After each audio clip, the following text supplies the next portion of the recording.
Bismillahirrahmanirrahim. Bismillahirrahmanirrahim. Assalamualaikum warahmatullahi wabarakatuh.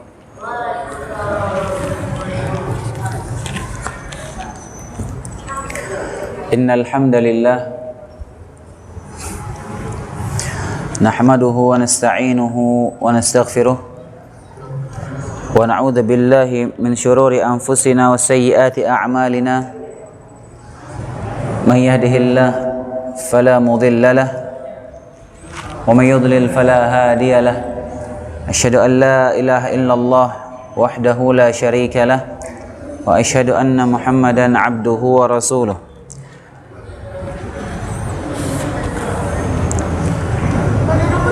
Sallallahu alaihi wa ala alihi wa sallama tasliman katsira, amma ba'd.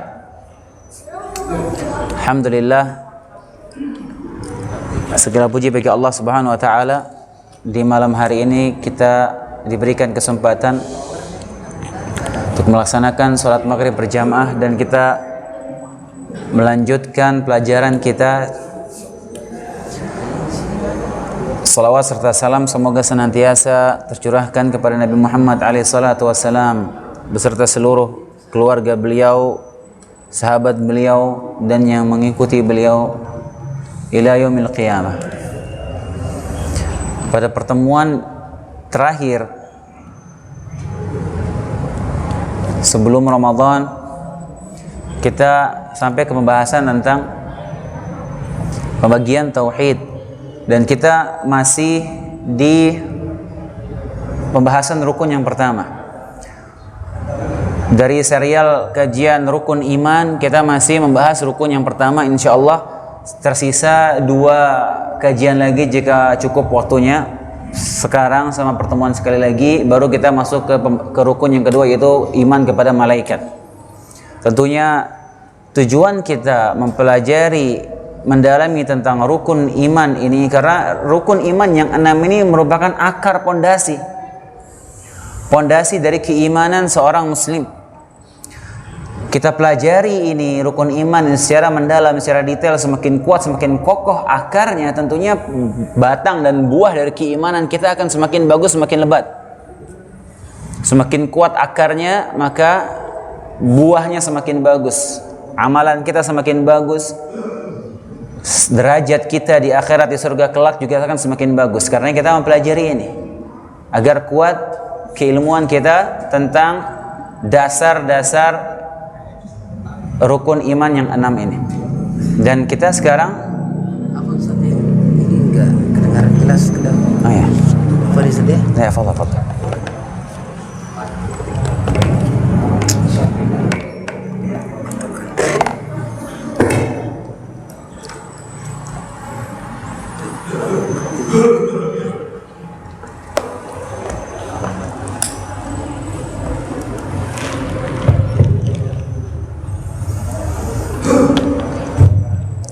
Dan kita masih mendalami tentang rukun yang pertama, yaitu iman kepada Allah Subhanahu wa taala. Kita sudah bahas pertemuan yang sebelum-sebelumnya. Iman kepada Allah Subhanahu wa taala ini terdiri dari 2 poros.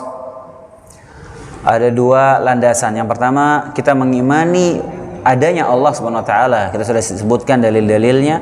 Kemudian yang kedua, kita mentauhidkan Allah dalam rububiyahnya, uluhiyah, dan dalam asma wa sifat. Dan sekarang insyaallah pertemuan hari ini kita membahas beberapa hal yang berkaitan dengan tauhid rububiyah. Itu kita sudah disebutkan sebelumnya. Tauhid rububiyah itu yang kaitannya dengan perbuatan Allah Subhanahu wa taala. Allah sendiri yang punya hak di situ, yang berkaitan dengan perbuatan Allah.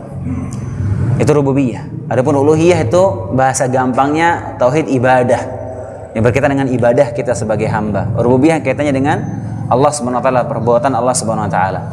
Apa urgensinya kita mempelajari tauhid rububiyah ini? Ada beberapa poin ya pentingnya kita mempelajari tauhid rububiyah ini. Yang pertama, bahwasanya tauhid rububiyah ini, hadirin azanallahu wa iyyakum, adalah sumber kebahagiaan. Seorang ketika dia meyakini, mengimani tauhid rububiyah ini, dia akan bahagia. Dia meyakini, mengimani dia punya Rabb, Rabbul Alamin, yang menjaga dia, yang menciptakan dia, yang mengatur alam semesta, yang mengatur urusan dia, yang berikan dia rezeki, yang berikan dia penyakit, yang menyembuhkan. Semua urusannya Allah yang ngatur dan dia yakini itu. Karenanya ini jadi sumber kebahagiaan bagi dia.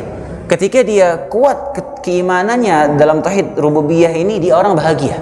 Pasti. Kuat tawakalnya kepada Allah Subhanahu wa taala.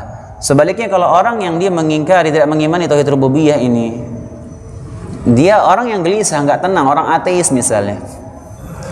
Akhirnya dia bergantung sama materi, bergantung sama dunia, bergantung sama manusia yang lemah. Akhirnya dia nggak bisa bahagia, nggak bisa mendapatkan kebahagiaan.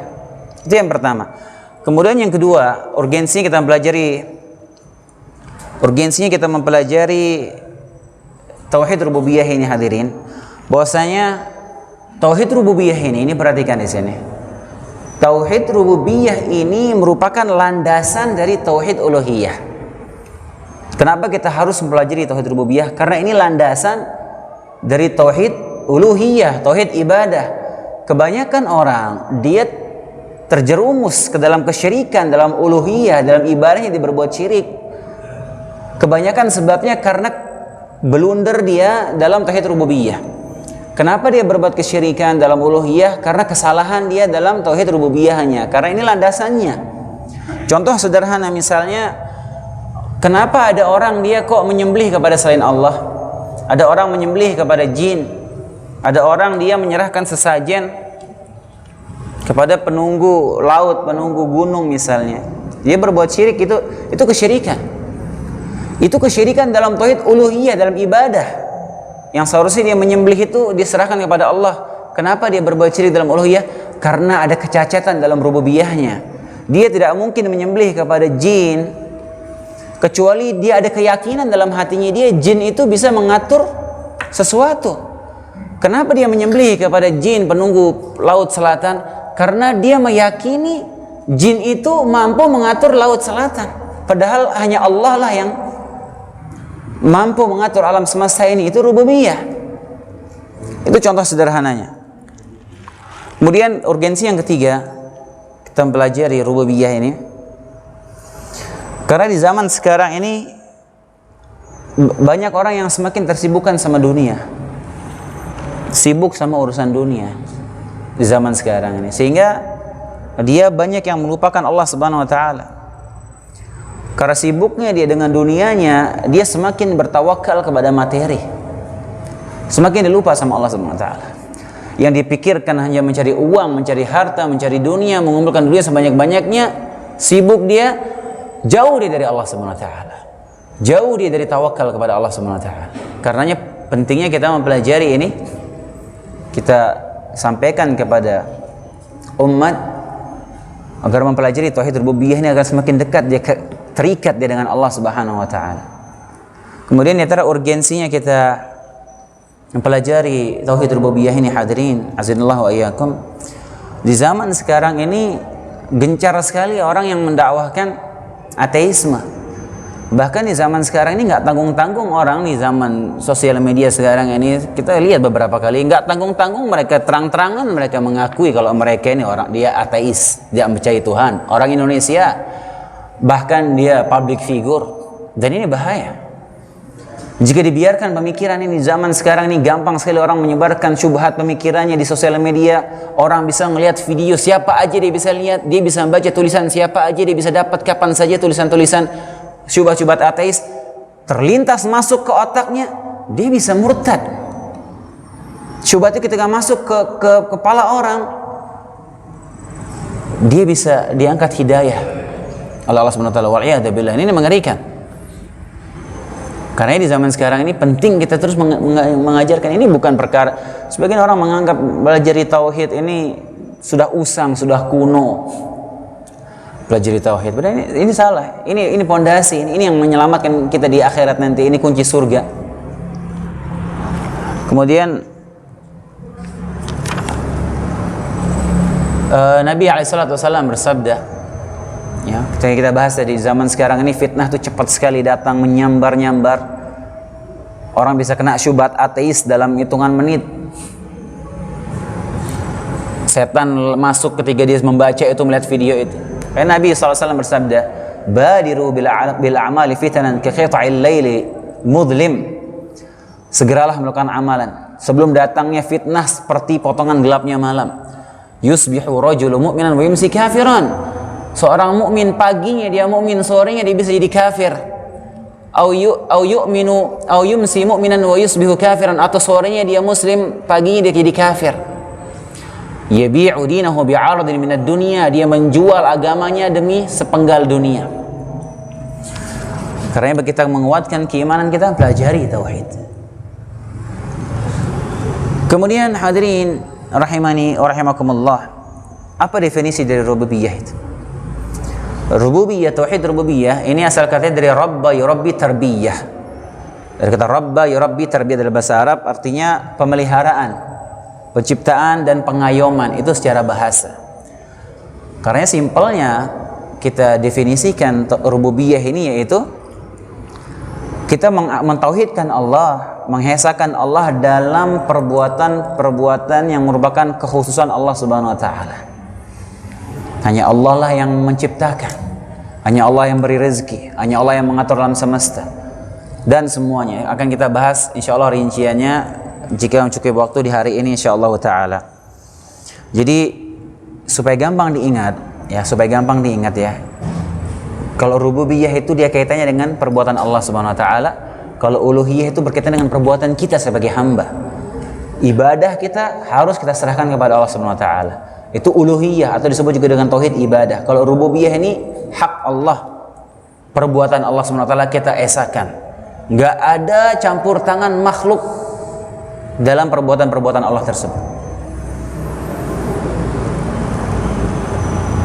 Taib. Kemudian apa sih rukunnya tauhid rububiyah ini? Rukunnya, ya supaya gampang kita pahami, kita peta-petakan. Ada rukun dalam tauhid rububiyah itu ada 3, yaitu al-khalqu wal mulku wat tadbir, yaitu penciptaan, kemudian al-khalqu itu penciptaan, kemudian al-mulku ini kepemilikan, kemudian at-tadbir pengaturan. Ini dia rukun. Jadi tauhid rububiyah berporos di tiga poin ini. Al-khalqu wal mulku wat tadbir. Penciptaan. Jadi hanya Allah yang menciptakan semuanya. Cuma Allah yang menciptakan. Kemudian al-mulku, karena Allah yang menciptakan semuanya milik Allah, hanya Allah yang memiliki semuanya. Nah, kemudian yang tadbir ini luas, pengaturan. Hanya Allah yang mengatur semuanya. Yang mengatur masalah takdir, pembagian takdir, mengatur rezeki, mengatur alam semesta, mengatur bergantian siang dan malam, mengatur tentang hari kebangkitan, mengatur bentuk, warna kulit, ras dan yang lainnya. Itu murni kekhususan Allah Subhanahu wa taala. Jadi itu 3. Al-khalqu penciptaan, al-mulku pemilikan, dan at-tadbir pengaturan. 3 poin ini hadirin, kalau kita lihat Al-Quran, ayat-ayat dalam Al-Quran membahas dalil-dalil dari 3 poros ini ada ratusan, banyak sekali. Al-Quran secara umum sebagian besar isinya masalah tauhid, banyak sekali. Ya kita nggak mungkin sebutkan ya, kita mau coba sebutkan sebagian saja dalil-dalilnya. Yang pertama, rukun yang pertama al-khalqu penciptaan. Hanya Allah lah yang menciptakan, tidak ada campur tangan yang lainnya dalam penciptaan. Semua Allah ciptakan. Allah SWT berfirman, Allahu khaliqu kulli syai' wa huwa ala kulli syai'in wakil. Allah menciptakan segala sesuatu dan Allah yang memelihara semuanya. Ini dalil umum, ya, dalil umum bahwasanya hanya Allah yang menciptakan. Allahu khaliqu kulli syai' wa huwa ala kulli syai'in wakil. Kemudian juga dalam ayat lain Allah SWT berfirman, hal min khaliqin ghairullah yarzuqukum minas sama'i wal ard. Apakah ada pencipta lain selain Allah yang memberikan kalian rezeki dari langit dan bumi? La ilaha illahu fa anna tu'fakun. Tidak ada sembahan yang berhak disembah selain Allah, maka mengapa kalian berpaling? Ini dalil umum bahwasanya Allah yang menciptakan segala sesuatu. Dan dalil umum yang lain ada banyak. Kemudian dalil-dalil yang rinci bahwasanya Allah yang menciptakan tumbuhan, Allah yang menciptakan manusia, Allah yang menciptakan bintang-bintang, Allah yang menciptakan langit, menciptakan bumi, menciptakan. Ini sangat banyak di dalam Al-Quran, banyak sekali, kita nggak mungkin sebutkan. Kita sebutkan dalil umumnya saja, bahwasanya semua yang menciptakan, semua yang alam semesta ini, semua selain Allah itu ciptaan Allah semata.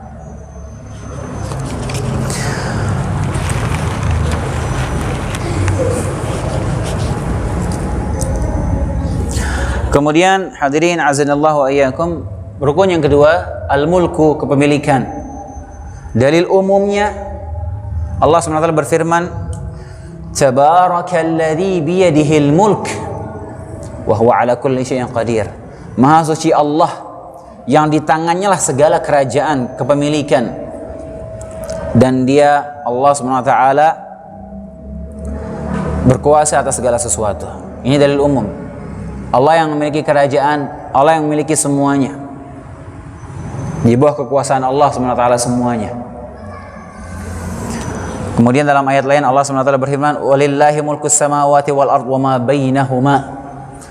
Dan kepunyaan Allah lah, milik Allah lah semua kerajaan langit dan bumi dan apa di antara keduanya, semuanya milik Allah SWT.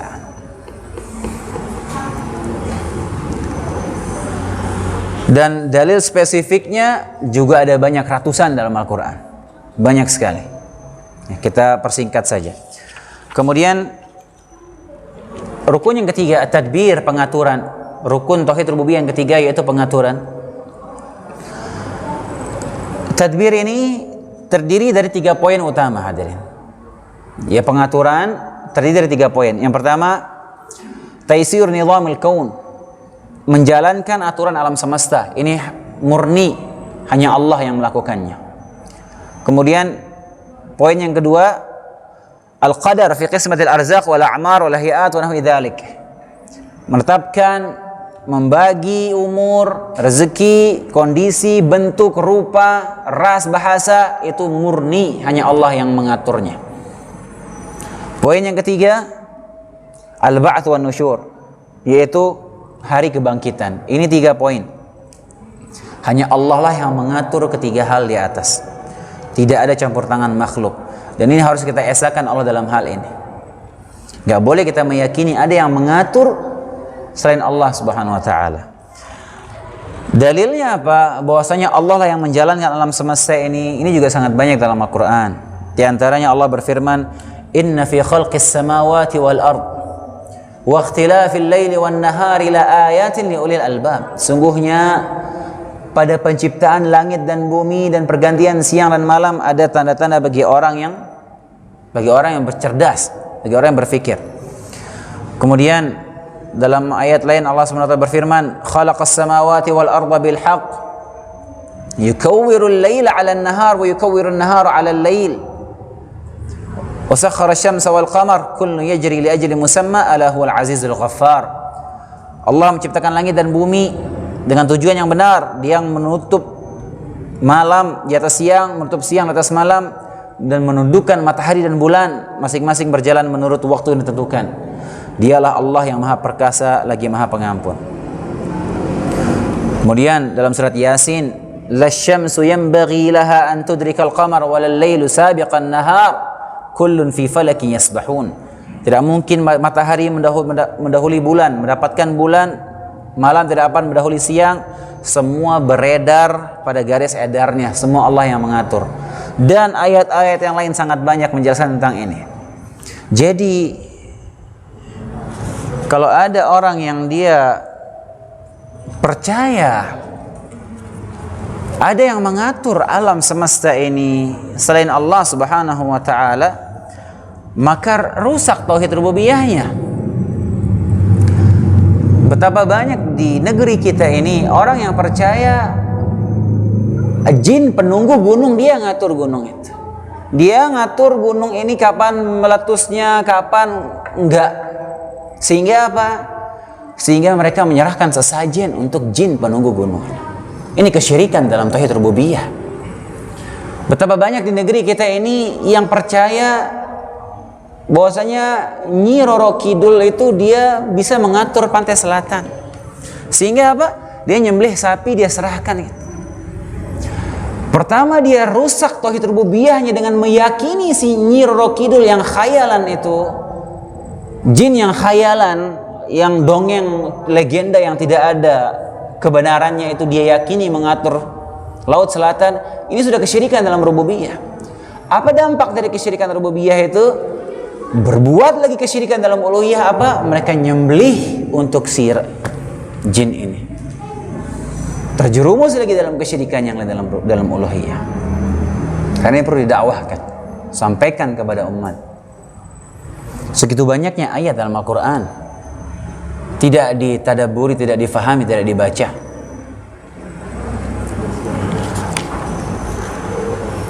Karenanya hadirin azanallah wa iyyakum, dalam poin pengaturan ini, tadbir ini, Allah mengatur alam semesta semuanya. Allah mengatur makhluknya semuanya, malaikat-malaikatnya, semua alam semesta ini, bintang-bintang, planet-planet, hewan-hewan, manusia, semua Allah yang atur semuanya. Bayangkan kata Allah Subhanahu wa taala, wa ma tasqutu min waraqatin illa ya'lamuha. Tidaklah ada daun di tengah hutan di malam hari yang jatuh dari pohonnya di tengah hutan, satu daun, Allah tahu. Allah tahu urusannya daun itu. Bagaimana lagi dengan urusan kita manusia? Jangankan manusia, hewan saja Allah atur rezekinya, Allah atur urusannya. Kata Allah Subhanahu wa taala, "Wa ma min dabatin fil ardi illa 'Allah rizquha." Dalam ayat lain Allah berfirman, "Wa ka'ayyin min dabatin la tahmilu rizquha." Betapa banyak binatang, dia tidak membawa rezekinya sendiri. Allahu yarzuquha wa iyyakum. Allah yang memberi rezeki kepada semua hewan-hewan itu, dan termasuk kalian juga Allah berikan rezeki. Semuanya urusan kita Allah yang mengatur. Karenanya setiap masalah kita, problem kita, kita ajukan kepada Allah Subhanahu wa taala, kita keluhkan kepada Allah Subhanahu wa taala. Semua urusan kita, permasalahan kita, keluhkan kepada Allah Subhanahu wa taala. Karena Allah yang mengatur semuanya. Allah yang mengatur rezeki kita, Allah yang mengatur kesehatan kita, Allah yang mengatur alam semesta ini. Semuanya. Karena kita tawakalkan semua kepada Allah Rabbul Alamin. Kemudian hadirin dan hadirat rahimani wa rahimakumullah, ada beberapa hukum-hukum yang berkaitan dengan tauhid rububiyah ini.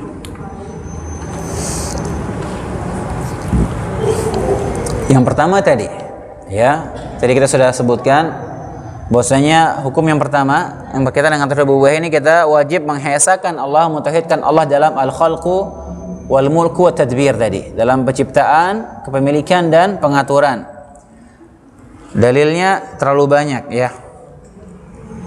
Kemudian yang hukum yang kedua yang berkaitan dengan tauhid rububiyah ini,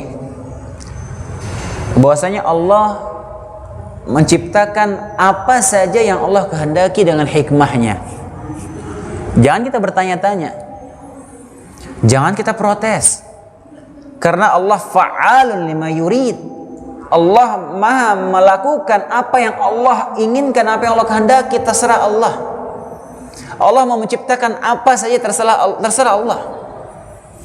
Jangan kita bertanya-tanya, kalau babi itu diharamkan, kenapa Allah ciptakan? Allah maunya Allah seperti itu. Ada hikmah di balik itu, kita nggak tahu. Kenapa Allah menciptakan iblis? Apa kita mau protes? Itu hak Allah. Allah menciptakan apa saja yang Dia mau. Dan ini harus kita imani, kita yakini. Allah fa'alun lima yurid. Allah sebutkan dalam Al-Quran, Allah mengerjakan apa saja yang Allah kehendaki.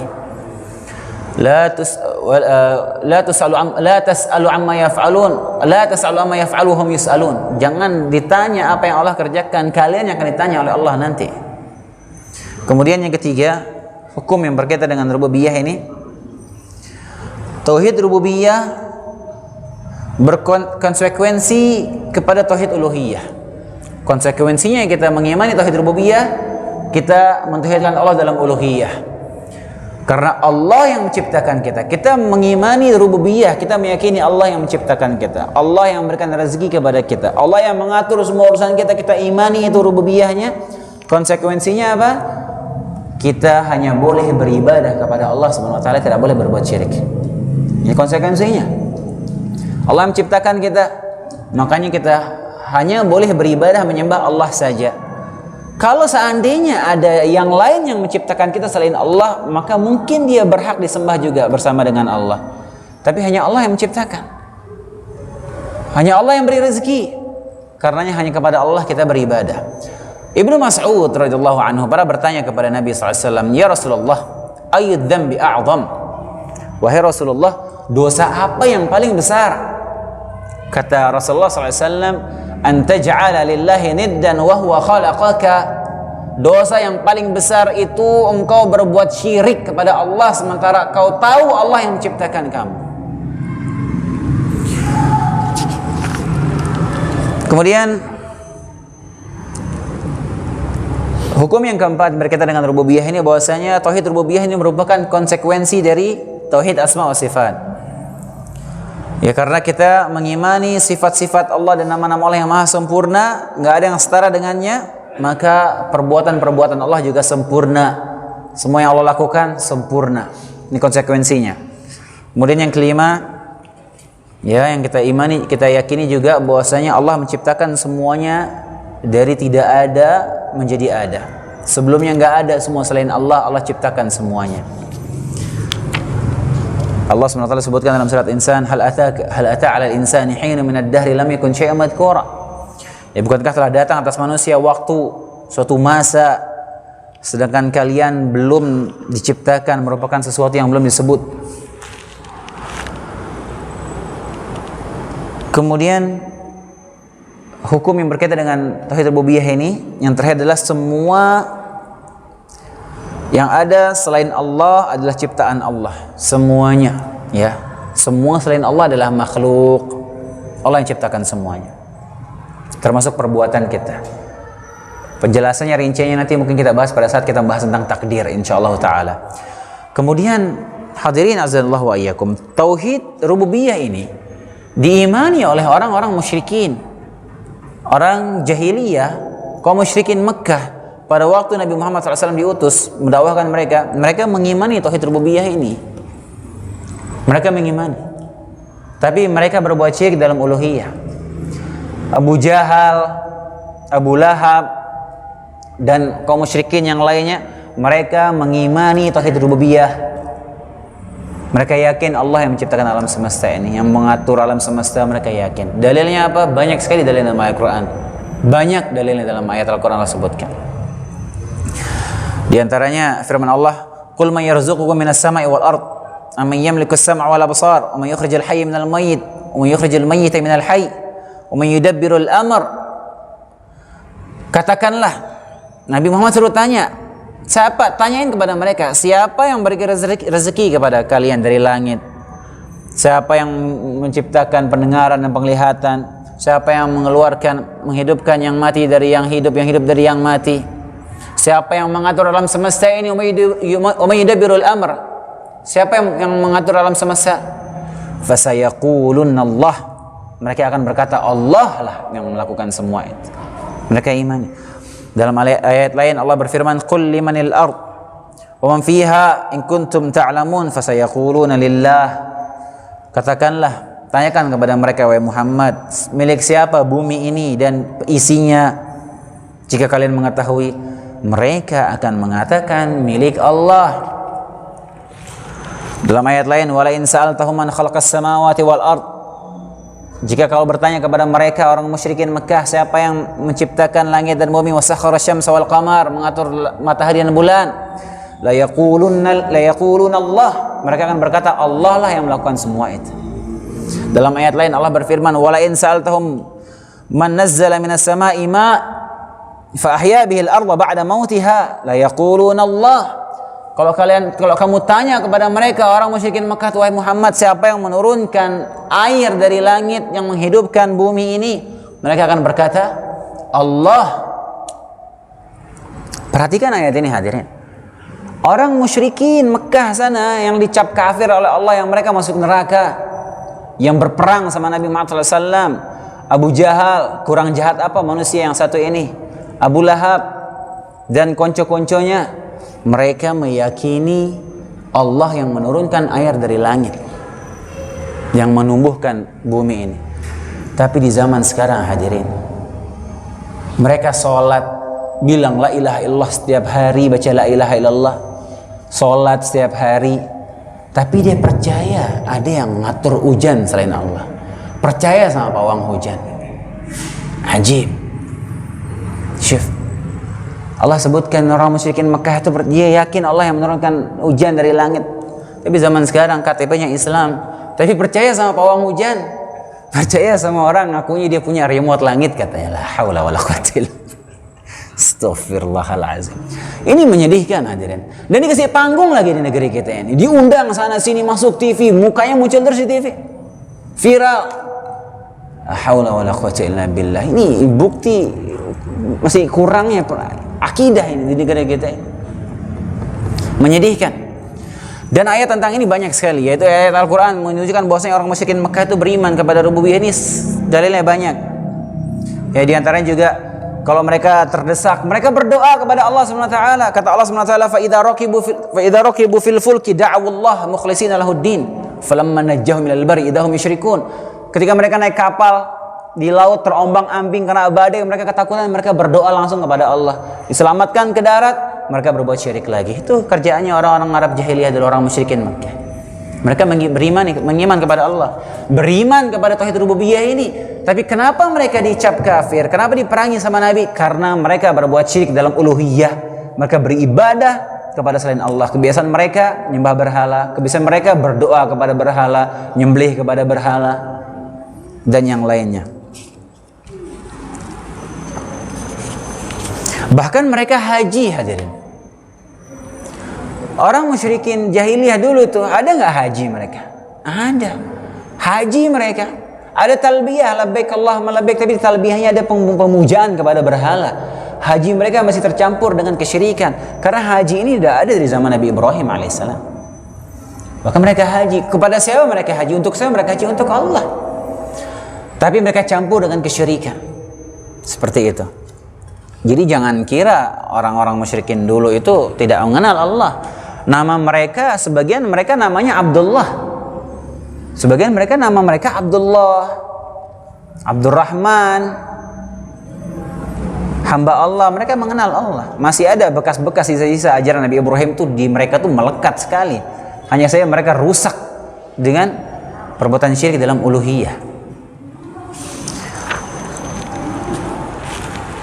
Kemudian hadirin azinallah wa iyyakum,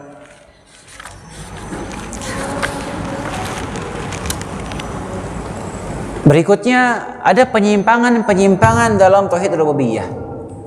Sekarang kita kategorikan lagi supaya gampang difahami. Kita bagi lagi supaya mudah untuk difahami. Penyimpangan dalam tauhid rububiyah ini ada dua macam, ya. Ada yang penyimpangannya sudah fatal, yang menyebabkan rububiyahnya ini batal, alias dia sudah keluar dari Islam. Ada yang penyimpangan dalam rububiyahnya hanya sekedar mengurangi kesempurnaan tauhid rububiyahnya. Nah, pembatal rububiyah yang parah ini, yang penyimpangan yang menyebabkan rububiyahnya itu batal, diantaranya misalnya dia orang-orang yang tidak mempercayai adanya Tuhan. Dia menolak, melawan fitrahnya, dia menolak adanya Tuhan. Orang ateis, ya jelas batal rububiyahnya. Atau misalnya orang yang dia meyakini Tuhan itu berbilang, ya Tuhan ada 2, ada 3. Ya, seorang Majusi mempercayai ada 2 Tuhan. Ya, orang Nasrani dengan keyakinan trinitasnya, ini tentu membatalkan rububiyahnya. Orang meyakini seperti ini dia jelas bukan orang Islam. Kemudian diantara pembatal rububiyah, ya dia meyakini adanya Tuhan selain Allah. Kemudian juga diantara pembatal rububiyah, orang-orang yang meyakini bahwasanya alam semesta ini juga azali bersama dengan Allah Subhanahu wa taala. Jadi Allah ada langsung dengan alam semesta. Ini juga batal rububiyahnya.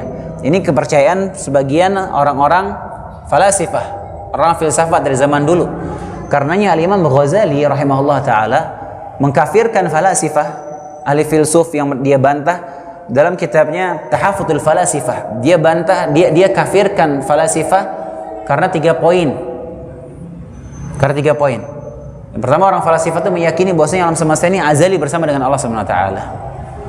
Juga di antaranya orang falasifah meyakini itu bahwasanya Allah tidak mengetahui hal-hal yang detail, Allah hanya mengetahui hal-hal yang umum saja.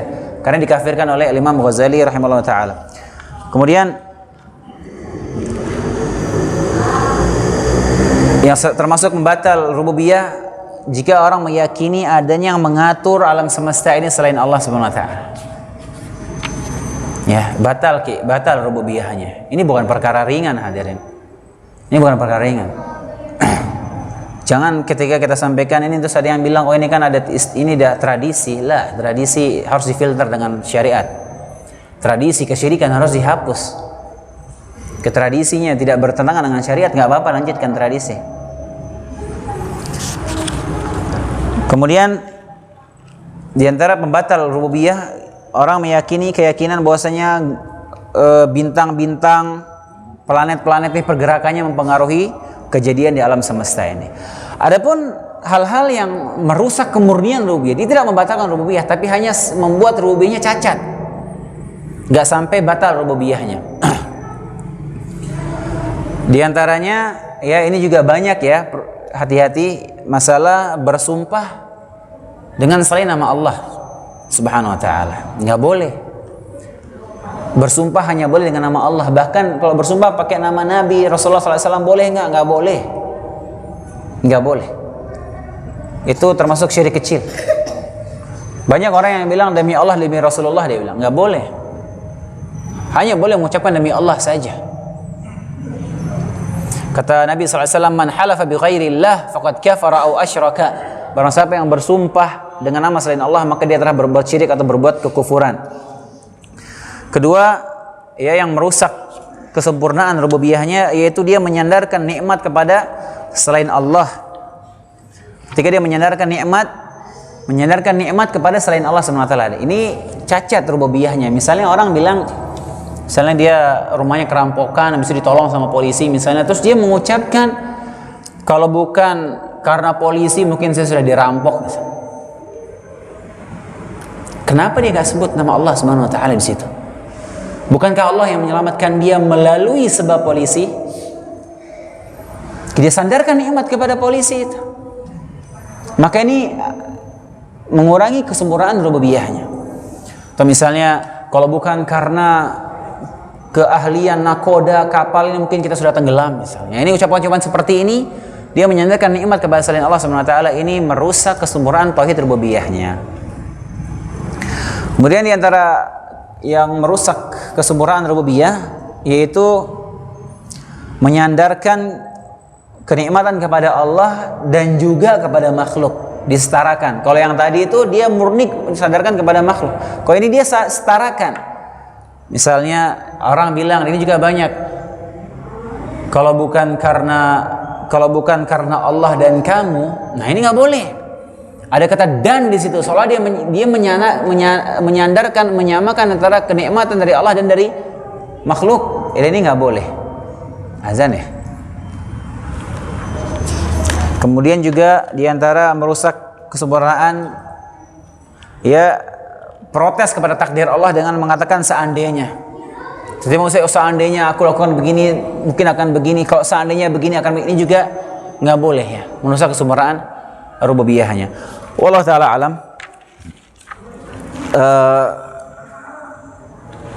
Yang kita baca poinnya aja. Yang kelima, mencela waktu. Ya nggak boleh mencela waktu, mencela zaman nggak boleh. Kemudian juga mencela angin. Kemudian juga meyakini bahwasanya perbuatan hamba bukan ciptaan Allah. Nanti kita bahas pada bahasan tauhid.